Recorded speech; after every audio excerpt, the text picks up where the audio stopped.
Nintendo, they need to take the wheat field away from me. Like, look at this. I should not be allowed to do this. Hey besties, it's Nat, back again with another Animal Crossing speed build and another episode of Beach Decorating 101, the series where I take you around my New England themed island as I decorate my beaches and hopefully inspire you to decorate your beaches. Now, today is a bit of a special episode because we're decorating the beach to the right of my campground, as you can see right here. I did that build in my last video, which I'll link in the card. It was a really big build and I'm really proud of how it turned out, but now it's time to decorate the beaches. Now, as you can see, this beach is extremely small, and it's also kind of awkwardly placed with these rocks sort of sandwiching it. And then there's also sort of a sliver of beach directly below it, which is also super skinny and weird. But I want to decorate it and make it sort of on theme to the campground, you know, have some camping equipment that the visitors might have brought out to the beach with them. And just like always, I'm going to show you the items that I'm going to use to do it. The two items that I really want to try and use in this build are the bonfire and the wave breaker. Now, I've used the wave breakers before in several other beach decorating videos. They're very useful objects for the beach, but they're really big, and so is the bonfire. So I'm not sure how I'm going to fit them into the space, but we'll see how it turns out. In case I can't use the bonfire, I also have the regular size campfire, as well as these man-made objects like the beach chair. I like how it's more low-lying as compared to the one with the umbrella, as well as the hanging laundry. I really want to use the telescope so I can have like a stargazing area, as well as the yoga mat, because I don't have a yoga area on my island yet.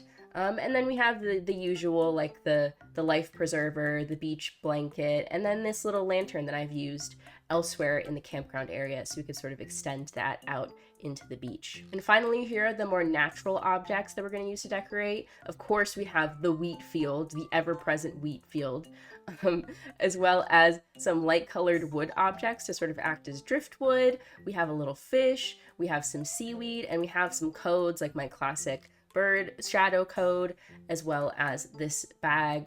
That's not really a natural object, but I mean, it's a code, so it's going in this section anyway. And now that we've gotten the items out of the way, let's jump into the build. Hey again, besties, it's voiceover Nat here.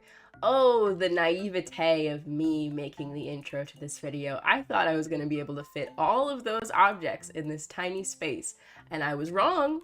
But I did fit some of them. I fit 2 wave breakers and I fit the telescope, and I'm happy with that. But you're going to see the rest of the objects as this area sort of comes together. I absolutely knew I wanted to have the telescope up on this rock, so you could come to the very edge of the island and look at the stars when they're shooting stars, or look at the fireworks when the fireworks festival is happening.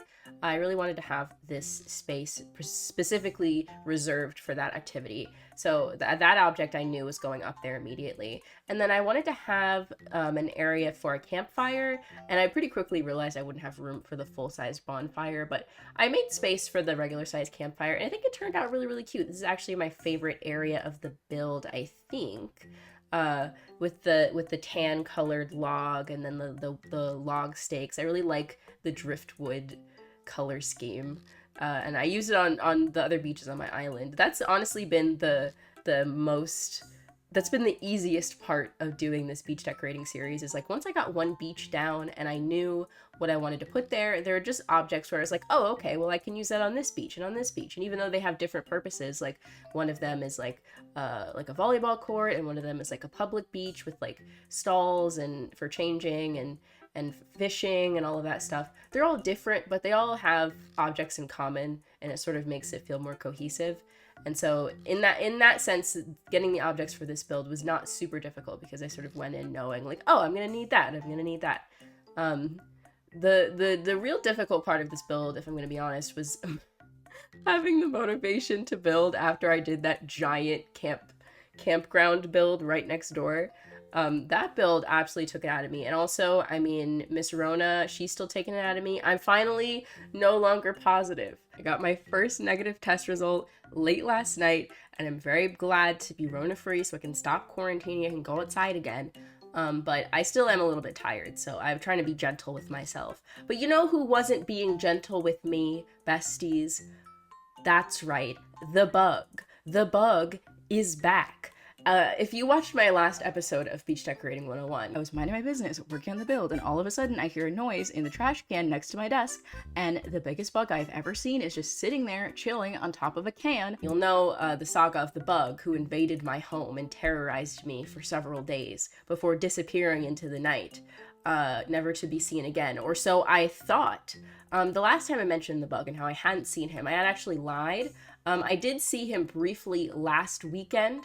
It was the middle of the night and I was on a Discord call with a friend, and I very briefly saw him out of the corner of my eye, scooting behind my desk. It was so brief that I just assumed that I had imagined it, and I went about my life as though he still did not exist. But I was cautious. I was like, he could be alive. He could still be around. And I spent the rest of the week with one eye open looking for him everywhere. And frankly, besties, I'm glad that I did that, because not 2 nights ago, I would think it was at Friday at like 3 in the morning, I was awake in bed, I couldn't sleep, I was just on my laptop on like Twitter or something, and my desk chair had been turned around so that the back of the desk chair was facing my bed, and it was essentially touching the edge of my bed. For those of you who don't know, I have a very small room, so I guess, I just got up out of my chair when I was done streaming, and that's where it ended up. I was minding my business, going on my laptop, 3 in the morning, I was very relaxed. I glance up, and the bug was on the back of my desk chair. He was... Listen, besties, when I tell you I screamed, I feel so bad. I feel like I should like put a note on my neighbor's door downstairs, like, sorry that I screamed at 3 in the morning. Oh yeah, here's me trying to get the clothesline to fit, and it really just does not fit in this space. So eventually I gave up on it. You're gonna see throughout this build, a lot of the items that I wanted to fit did not fit, but I'm happy with the ones that I did fit, so maybe that's the lesson to be learned from this situation. Anyways, he was on the back of my desk chair, literally inches from my face. I screamed, ran out of the room. At first, I was just gonna give up and resort to living on my couch, but then I was like, no, I have to kill him. I have to do it. I believe in myself. I was looking around, seeing what I could kill him with. The last time I tried to kill him with like my portable vacuum, he ran away. He was much stronger than the suction of the vacuum, which is terrifying to think about. This fishing area, another failed experiment. But once again, the way that it turns out in the end, really great. I feel like my own build is like interrupting my bug story. But I had a realization when I was in the living room looking at different things I could use to kill him. The first thing I did was I grabbed the like industrial strength roach spray. Now this spray doesn't actually work on an outside roach because it's designed for inside roaches, but I thought that it would at least stun him for a moment so I could get a better shot at killing him.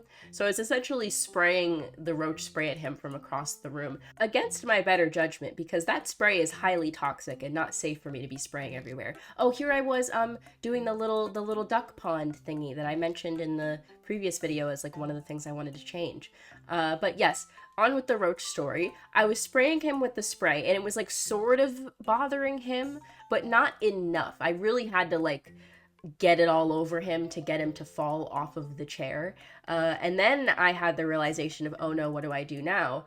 I sort of had a standoff with him with my boot, but then he ran underneath my bed and I thought that I had lost him again. I ran out of the room again to look for something else to use to kill him because this whole spraying thing was not working and the vacuum wasn't going to work either. And then I noticed my Swiffer mop and I realized that's just a stick with a flat edge on the bottom. I can just use it to stop him, and I don't even have to get close to him like I do with the boot, and also ruin my boot. Genius idea. So I took the Swiffer, and I brought it into the room. Luckily, instead of running away and hiding under the bed and disappearing like he had several weeks ago, this man has been living in my house for several weeks. It's been keeping me up at night. Anyways, unlike me from several weeks ago, I had learned my lesson, and as soon as I saw him run out from underneath the bed again, I got him with the Swiffer, and he was dead, besties. I killed him myself with my own 2 hands and my Swiffer mop. And then I sucked him up into the vacuum, and then I put a little garbage bag over the top of the vacuum just in case that he had survived, even though I was sure he was dead. And I tied it up so he couldn't escape, and then I put the vacuum back on the plug where it's supposed to go. And I went to bed knowing that I was finally free from the torment of the bug, and it was a beautiful thing. And I'm really proud of myself. But once again, it has been keeping me up at night knowing that that man was living in my room with me for almost a month. he was just in here. I have a feeling that he was living inside of like my desk drawers, and I didn't see him because he's nocturnal, so he only comes out at night, which is terrifying. That man was in my room with me for a month, not even paying rent, just bothering me. And I had cleaned my room after I had seen him the first time to make sure there was nothing for him to eat, nothing for him to drink, but I don't know how he survived. I don't know how he was living. I'm very concerned about this, besties. This has been occupying my mind for the past several days. I didn't mention it on stream on Friday because I was just too in shock at the time. I just didn't have the mental energy to share this story with you all. But now that I do, please congratulate me in the comments for killing the bug. But also, if you see a bug in your house, don't let him go missing, because he will stay there for as long as you don't find him. That's the lesson to be learned from this, besties. Never trust a bug. He's not gonna leave, okay? He's gonna stay until you get rid of him yourself. And that's what I had to do, and I did it. So I'm proud of me, at least, even though I'm still recovering from that incident and from Miss Rona. I'm recovering from a lot of things right now. I'm in recovery mode. That might be why this beach build felt like such a struggle, but honestly, looking at it, I think it was just a struggle because this beach is such a weird shape. This was definitely the hardest beach to decorate thus far on my island, as you can probably tell by how much I'm running around looking at it, like, what do I do? I tried to sort of incorporate the light colored wheat fields with the darker colored ones, sort of like ease them into the beach, if that makes sense. Nintendo, they need to take the wheat field away from me. Like, look at this. I should not be allowed to do this. But I am, and I continue to, and the lag it sure is lagging. You know what's interesting? I actually have worse lag elsewhere on my island, and I'm not sure how that works, because as far as I know, the objects only load in when you're a certain distance from them, so I'm not sure how the wheat fields are impacting far away areas on my island. So if anyone who actually understands how this game works knows what's going on, I'd love to hear about that. I'm very curious. This area with this tiny skinny strip of beach next to the wave breaker really puzzled me, okay? I still am not really sure how I want to decorate it. I go through several phases with it. I use the wheat fields because obviously you can walk through them. I want it to be accessible, so like I don't want it to be blocked off, but also like what do I put there? I ran out of weeds, which is very embarrassing. I have to go on like a cabin tour or something and get more. I don't know. I don't want to dig up the weeds on my island because I like where they are, but I plant too many of them, and that's my own fault. Just like me putting too many wheat fields. And then at some point I put the dirt, like the dirt tracks in that area, and I try putting objects on top of them, like a bike, and I also try like a wagon that you pull, but those objects didn't really work right either because they were sort of covering up the view of the campfire area, so you could like see them when you were trying to take pictures of yourself at the campsite, campfire, campsite, campfire, camp. I cannot talk. I also still have like sick person voice. How is that fair? In what way is that fair to me? But yeah, this area definitely a big struggle time, but to be honest, I feel like this area would be a struggle for anyone. It's just a weird shape, and I actually tried to place the campsite itself on the beach while I was doing that initial build, and it was too small.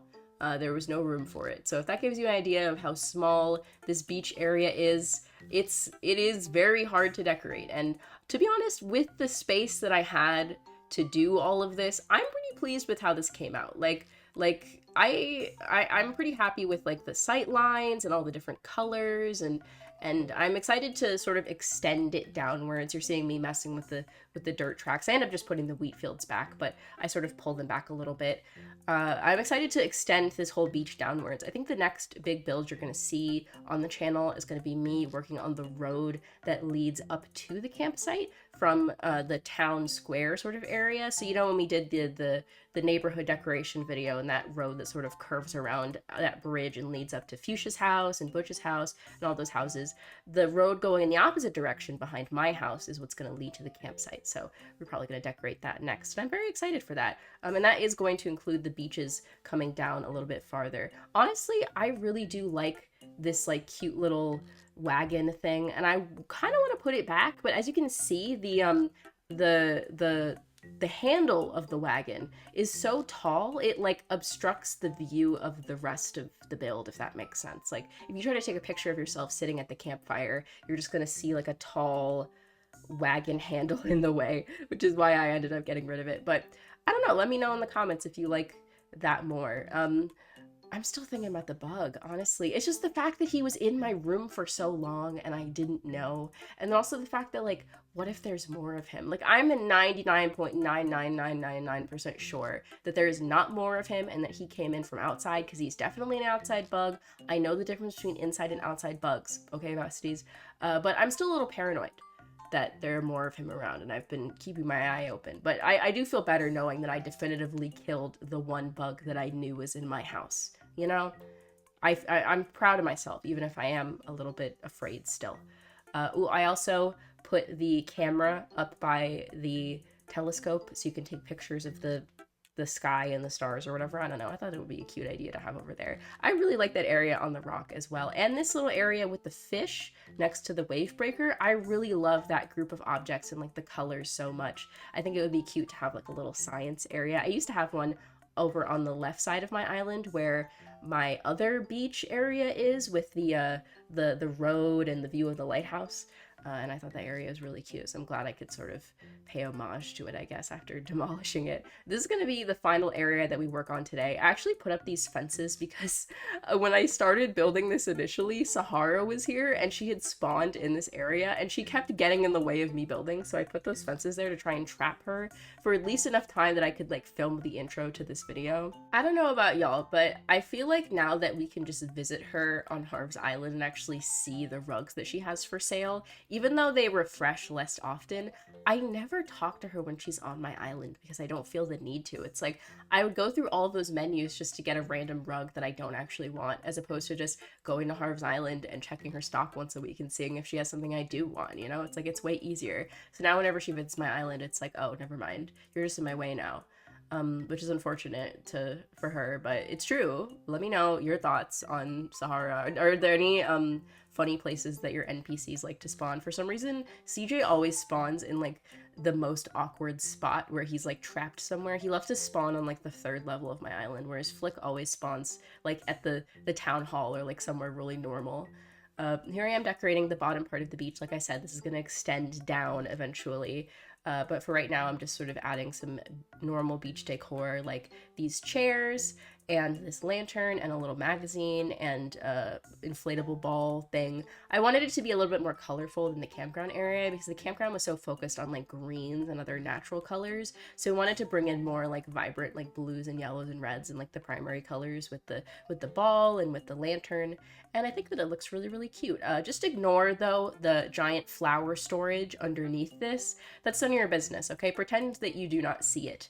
I am struggling a little bit with getting rid of my pink hyacinths, even though I'm not using them anywhere on my island, just because, I mean, I bred them myself, and technically, lupins, which are the flowers that I'm using the hyacinths to represent, are pink and purple, not blue and purple, but I like the blue hyacinths better, so that's why I use them on my island. But I feel like when I use the pink ones, my island looks too fairy core, but like I also like the pink, so like I don't know what to do. And also for some reason I have 8 million green mums. I am at a point on my island where it is harder for me to get my hands on a white mum than a green mum. Like, who is having that as a problem in their life? How is that possible?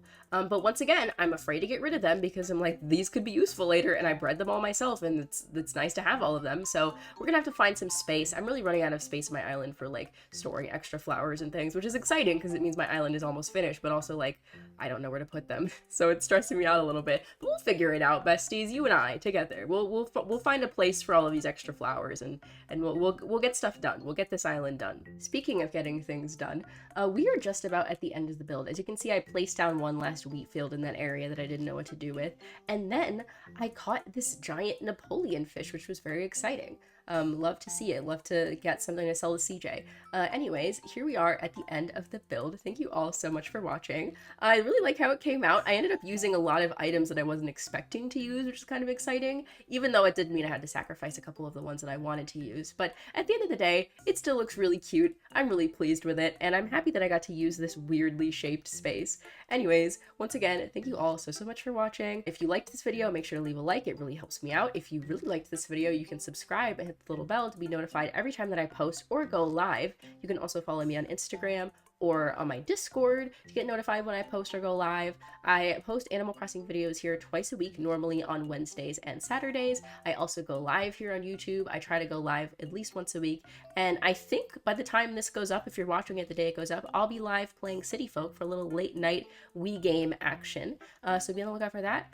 And yeah, thank you so much for watching, and I'll see you all again on Wednesday. Bye!